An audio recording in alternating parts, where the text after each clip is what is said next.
Back and a very good evening. I'm Siddhartha Talya. Now, a day after the cold-blooded murder of Rajput Karni Sena President Sukhdev Singh Gogamedi, protests are now raging across different parts of Rajasthan. Thousands of protesters have taken to the streets in Jodhpur, which is Gogamedi's hometown, and other major cities like Ajmer, Jaipur, and also Udaipur. Shops and businesses remain shut in several cities as a mark of protest against the daylight murder. Top officials are also reviewing the law and order situation in the state. The protesters are demanding a swift and thorough investigation into this ghastly killing. They also called for increased security for community leaders and protection against further violence as well. सुरक्षा मांगने के बाद में भी हमारे दादा को सुरक्षा नहीं दी गई और उनके हत्यारों को कड़ी से कड़ी सजा हो और उनको फांसी हो, यही हमारी विनती है। अबे आज तो शांतिपूर्वक बंद का आह्वान है, कल जयपुर चलो का आह्वान कर रहे हैं हम लोग। जयपुर चलो, पूरे आपको याद हो आनंद पाल प्रकरण में नागौर पहुंच गए थे 5 लाख लोग। ये तो जयपुर है, कोई नहीं रोक सकता। सरकार जो पुरानी है नहीं, हम नहीं जानते, ब्यूरोक्रेट्स बैठे हैं, वो इस मुद्दे को सीरियसली ले। आदमी की घर बैठ के हत्या होगी तो शपथ ले, जनता के लिए तो शपथ ले रहे हैं, जनता के लिए तो जनता ने तो वहां बिठाया है। पहले न्याय का फीता काटे, वो विधानसभा का लोग फीता काटने से पहले न्याय का सड़कों पे आके फीता काटे पहले। Now, the Rajasthan police have managed to identify 2 shooters in the murder of Sukhdev Singh Gogamedi. The accused, Rohit Rathod and Nitin Fauji, allegedly met Gogamedi under the pretense of presenting a wedding card before shooting him dead inside his Jaipur residence. Another suspect, Naveen Shekhawat, who accompanied them to the Rajput leader's residence, succumbed to his bullet injuries later. He, in fact, knew Gogamedi and was the mediator who arranged the meeting between the assailants and the leader. Now, a special investigation team headed by the Additional Director General of Crime will be probing this particular case, and a cash reward of rupees 5 lakh for any information leading to the arrest has also been announced. हत्यारे बातचीत करने के बहाने से उनके घर में दाखिल हुए और फिर उन पे गोलियां चलानी शुरू कर दी। गोगामेडी को व उनके एक अंगरक्षक को गोली लगी। आरोपी एक आया था इन हत्यारों के साथ ही, उसको भी गोली लगी। जो आरोपी साथ आया था उसकी व श्री गोगामेडी की मृत्यु हो गई। इस संभावित जो बदमाशों के कॉन्टैक्ट्स हैं उन पे भी दबिश दी जा रही है। Now, even as the hunt goes on for the accused, a furious political blame game has also erupted between the outgoing dispensation and also the Bharatiya Janata Party, which has been voted in. First shots were fired by Congress leaders who saw this as a sign of lawlessness under the new regime, but the BJP was quick to remind them that technically Ashok Gehlot was still the caretaker chief minister. अब कांग्रेस की सरकार तो गई, इस वक्त सरकार कांग्रेस की नहीं है, सरकार बीजेपी की आ चुकी है और सख्त कार्रवाई करने की जरूरत है। ऐसे अपराधियों के खिलाफ एनकाउंटर करने की जरूरत है और ऐसा हमेशा कहती रही है बीजेपी, तो एनकाउंटर की भाषा इनको बोलनी चाहिए। उन्होंने सिक्योरिटी मांगी भी थी सरकार से, कांग्रेस की सरकार हमारी थी और उस समय उन्होंने सिक्योरिटी मांगी, उनको सिक्योरिटी प्रोवाइड करनी चाहिए थी, रिस्पॉन्सिबिलिटी थी कांग्रेस सरकार की, जो कि नहीं की गई। But here's the twist. Now, Times Now has accessed not 1 or 2, but 3 documents that clearly show how on multiple occasions threats to Gogamedi were being highlighted, that too within the security establishment. In February this year, the Punjab Special DGP of Internal Security wrote to the Rajasthan DGP flagging the threat perception. Then again in March 2023, the ATS Special Operations Group of Rajasthan informed the DGP about the threat from gangster Sampat Nehra, a known associate of the notorious Lawrence Bishnoi, highlighting a conspiracy to kill Gogamedi.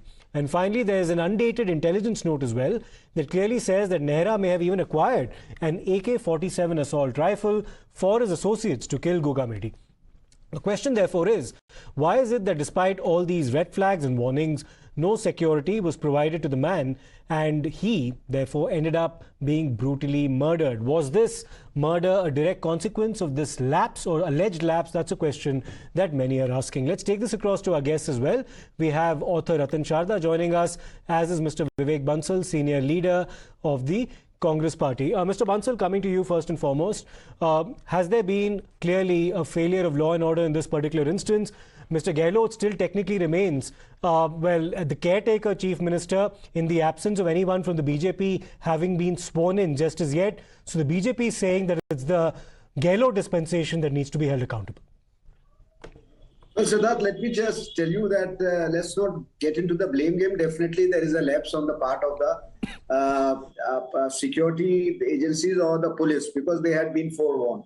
And as far as you go technically into it, that Mr. Gehlot happens to be the chief minister, you also very well know, and I think we all very well understand once the election verdict is there and once he hands over his resignation to the governor, subsequently things are in a limbo. I don't think that any...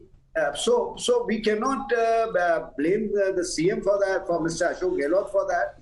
But definitely, in any case, the people at the helm in the police department, they need to answer that since there had been a forewarning, since there had been this exchange of letters between Punjab police and all. Yes. So why there was a lapse, and secondly, adequate security, police security. I don't understand that despite the fact that the warning was there, why police did not provide adequate security, police security to the deceased or to the person who was assassinated or killed by the murderers. Mr. Ratan Sharda, that's a question that many are asking, that at 3 different points in time, there were red flags that had been raised on at least 2 occasions. One from the Punjab police and another from within the Rajasthan police itself. There were concerns raised about lack of security and the threat perception as well to Mr. Gogamedi. And there was an undated intel note that pointed towards an alleged conspiracy against him as well. And despite this, no action appeared to have been taken on the ground. At least that's the allegation. And had that been actually addressed, then this crime may not have been committed with the impunity that it eventually was. See, the very reason, because the points you raised about the intelligence report, about the threat perception, about Mr. Sukhdev Singh asking for security since last 10 months or more, and who was the Home Minister at that time, what was the government doing? Now to say that last एक दिन में हो गया तो भाई साहब police से बात करो, पुलिस ने security क्यों नहीं दी? He knows very clearly that police can give protection only when the Home Minister signs the file. So why Home Minister was not signing the file for last 10 months is something that Congress must answer. Because this lawyer says, this is not just one murder you are talking about. I am just going to 3 of the incidents. April 2, there was a riot in Karoli. April 22nd, there was a riot in Alwar. May 2, there was a riot in Jaipur. I could give a whole list of last 5 years.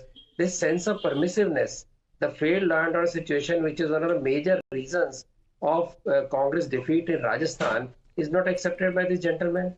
That you have not been able to control riots, communal situations, and here is a man who kept asking for security, and Home Minister sat on the file. On what reason? So the issue is the 5 years of climate of permissiveness, knowing police will not act. 5 years when riots and rioters and goons went free, do whatever they wanted to, and we just talked nonsense. We just talked about humne ye karenge, wo karenge. So this murder lies on the head of Congress party, nobody else. And a person who has not run riot, a person who had not carried law in his own hand, while Kanhaiyalal also murdered daylight, and they were still saying, "Kaun karega? Who is responsible?" This entire condition of Rajasthan speaks ill of Congress party and their failure to do anything. You can't blame that one day of transition government in place and caretaker CM being in chair. Okay, Mr. Bansal also has something to say, and Mr. Bansal, I'll allow you to respond to what Mr. Sharda said, but we need to, in fact, also listen into some other reactions that have come in. We'd urge our guests to stay with us. Now, after this horrible murder, the Karni Sena leaders have confirmed that the investigation, or they've demanded that the investigation needs to be handed over to the National Investigation Agency. So, Siddhartha, what I would like to say is, BJP spokesperson is saying that the file had been. I am the BJP spokesperson. Sorry.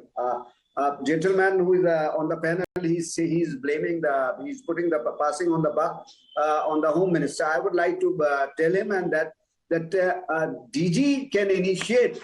DG can, if he feels there is a security threat perception, DG on his own can provide security. So there is no handicap, or there is no nobody is tying his hands that he cannot provide. That security. Means government is not functional.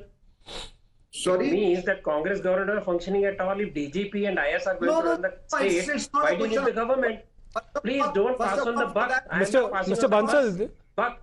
Mr. Bansal, the point that Mr. Sharda is making is that can there be no accountability fixed at the political level at all at a time when 3 warnings were not heeded to at the time that the Congress government was very much in power? We can now go into the technicalities of a caretaker government and its responsibilities, but these warnings clearly were not heeded to at the time that they came at the time that your government was very much in power in Rajasthan. That's the operative question that he's asking.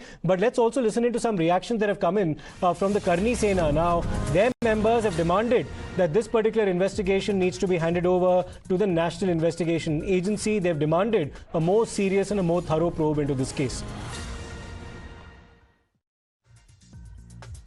I think यही सारे जो पिछले 5 साल के अंदर जिस हिसाब से जनता परेशान रही है, लॉ एंड ऑर्डर सबसे बड़ा एक रहा है, बिकॉज अपने सिस्टर्स का, बहनों का, बहन बेटियों का बलात्कार, और जिस लेवल के ऊपर राजस्थान नंबर 1 आ गया है, जहां पे कितनी औरतें और गांवों के अंदर जहां पे इतनी लाज शर्म और मान मर्यादा की एक बात है, और उस चीज को अपन अब राजस्थान नंबर 1 क्राइम में और रेप्स के क्राइम के अंदर, तो ये बहुत शर्मनाक बात है। तो मेरे हिसाब से मोदी जी कोई कसर नहीं छोड़ेंगे, अपनी तरफ से लोगों का वो विश्वास के ऊपर पूरा खरा उतरेंगे। केस एनआईए को शिफ्ट करने की बात। जी जी जी जी। Mr. Sharda, your view on that specific demand, because Karni Sena leaders are saying that they do not really have a lot of faith in the state police. They've demanded a larger investigation into this, and they want to escalate this matter by handing over this case to the NIA. Do you think that's a valid request? First of all, I am not a person who believes that police has nothing to do but guard the VIPs. Because every time something happens in any state, immediately everybody demands CBI inquiry or NIA inquiry. Correct. So as a principle, I don't believe that police should be allowed to go scot-free, and every time something serious happens, CBI or NIA walks in while police goes with a danda to save the VIPs. My issue is that if it has a terror angle, if Rajasthan is full of the jihadis and various kind of criminals, maybe Rajasthan needs a much thorough probe about the links of these terrorist people and these jihadis. So for that you can ask for NIA, but for this murder I think police should be held accountable, and they must have an S.I.T. They must see to it that justice is done, and that is the way, because we cannot make state police totally powerless or totally irresponsible. All right, Mr. Sharda and Mr. Bansal, thank you for your participation in this debate. The debate, of course, will continue over the accountability or the lack of it in this particular instance. We'll slip into a break right now. We'll come back with more on the other side.